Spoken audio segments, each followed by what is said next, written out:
حضور جماهيري قياسي، حضور سيد فوزي الخجاع رئيس الجامعه الملكيه المغربيه لكره القدم. لهذه الصوره نتابع هذا الحضور القياسي، يمكن نقول انه كل جنبات الملعب الكبير بطنجه، وبالتالي سننتظر مباراه. كذلك حضور جماهير امامنا اللاعبين ديال المنتخب الوطني المغربي كما اصدقاء ويفرتون لاعب فريق بالميراس، وكذلك حضور كاسيميرو.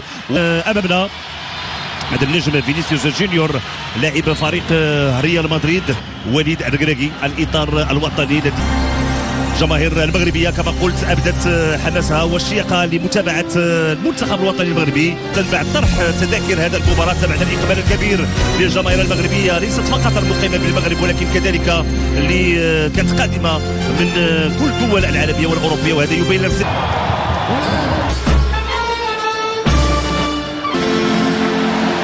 إذن مع النشيد الوطني، وكذلك تحية كبيرة من خلال تيفو ديال المنتخبين. المنتخب الوطني المغربي يدخل المجموعة الثانية. ياسين بونو في حراسة المرمى، باقي هناك مدير محمدي المهدي بن عبيد كحارس الجواد يميق عربي. أمامنا طاقم تحكيم هذه المواجهة الحكم صادق السلمي. المنتخب البرازيلي في حراسة المرمى ويفرتون، باقي اللاعبين أليكس سيلفا. هذه هي التشكيلة الرسمية ديال المنتخب البرازيلي، التشكيلة الاحتياطية ديال المنتخب البرازيلي. بولي سيكون هناك دقيقة كوريا الجنوبيه ب 4-0، والخروج امام منتخب كرواتيا من الدور لحكيم زياش مره اخرى. امكانيه التمرير في الجانب اليمنى بالفعل عند حكيم زياش، ترفع الكره فرصه الكبرى على المستوى الاوروبي. مشات كره طويله امامنا حكيم زياش كيرفع الكره، فرصه وخروج الحارس. يعمل حكيم زياش كيطلب المسانده، امكانيه التمرير في الجهه اليسرى. زياش تسديد تدخل وابعاد الكره. دخول داخل منطقه الجزاء والتغطيه. توا المحاوله اشرف حكيمي بالجهه اليمنى. تورنتينو خطيره. كان هناك وضعيه الخروج، كان خروج موفق و تمريره طويله من لوكاس. البحث على عوده المغربي. فرصه يوسف النصيري كيرجع. يوسف النصيري ولكن ما تمكنش يوسف النصيري. البحث على اللاعب يوسف النصيري. وقت بدا المحاوله ديال المنتخب البرازيلي الجانب لا كره طويله بيلعب ضربه مرمى. النصيري فرصه برا جانبا صدر يسدد كره ما مشاتش بعيد. ويفرتون ابرز فرصه لفائده المنتخب الوطني المغربي اللي كيوصل طريقه ممتازه خطيره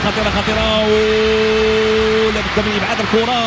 ياسين بونو المصير المزراوي لحسن الحظ بان العوده ديال ياسين بونو كيف ما كان الحال. ضربات الرأسية لعبت كره دائريه، فرصه خروج الحارس ويفرتون. اشرف حكيمي، خروج ياسين بونو، خروج خاطئ والهدف الاول لفائده المنتخب. هناك وضعيه تسلل ما كانش بشكل جيد، لاحظوا ولو انه خرج باش انه يدخل ويبعد الكره وطلعت الكره. اذا هناك وضعيه تسلل وهناك خطا. نتابع اذا فرصه بوفال الهدف. فرصه بوفال الهدف. الكرة في الشباك والهستيريا على مستوى المضاف. زرقان بولايا سوداني بالقبلة والناس زفان عبيد فارس غيرهم الكثير ساهموا في هذا الانجاز. حذري فين النرفز الان من طرف لاعب والمدافع علي. تمريره فرصه حكيم زياش. فرصة الهدف. حكيم زياش كان بامكانه يضع الكره في الشباك، لعبات بطريقه ممتازه. لاحظوا رده فعل ديال وليد الركراكي. جزاء، تسديده، تدخل الدفاع. حكيم قائم جوله اولى مثاليه.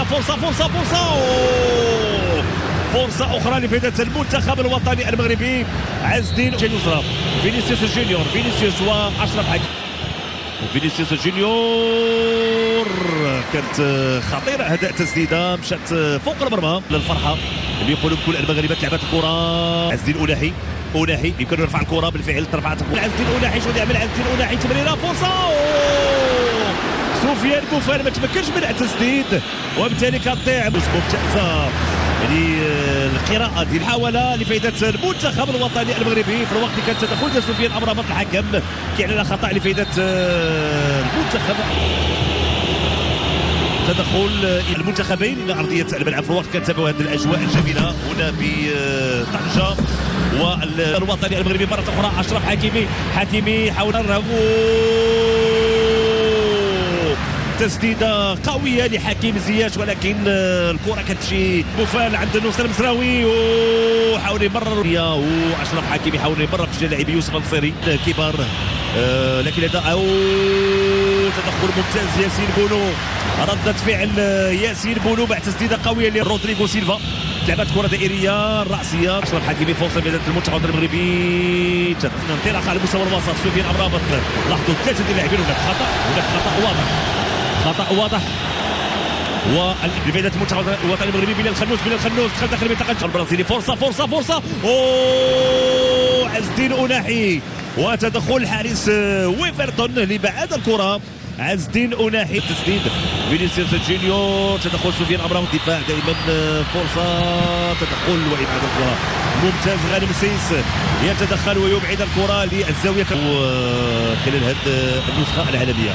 جونيور داخل منطقه جزاء كانت خطيره هذه المحاوله. لعبات الكره دائريه لابد من ابعاد الكره بالراس بالفعل. سانتوس وكذلك رودريغو، فرصه داخل منطقه جزاء، تدخل منطقه جزاء، لعبات الكره الراسيه خطيره لابد من محاولة تدخل رائع في الوقت اللي الحكم المساعد. رفعت الكرة داخل منطقة الجزاء، فرصة أخرى خطيرة في منطقة الجزاء، رفعت الكرة في القائم الثاني، تدخل أمام يوسف النصيري خطيرة وهدف. هدف التعادل لفائدة المنتخب البرازيلي، هدف بواسطة العبيد كاسيميرو. ياسين بونو كان بإمكانه أنه يحصل الكرة ولكن الكرة كتجاوز ياسين بونو وتعانق الشباك. هدف اول لفائده المنتخب البسيط. استثمار بالنسبه للعناصر الوطنيه، لعبت كره دائريه، فرصه تدخل، رفعت الكره داخل منطقه الجزاء، تدخل فعل الكره خرجت. هذه يعطي رفع الكره، فرصه هدف هدف ثاني لفائده المنتخب الوطني المغربي، هدف ثاني بواسطه اللاعب الصابري.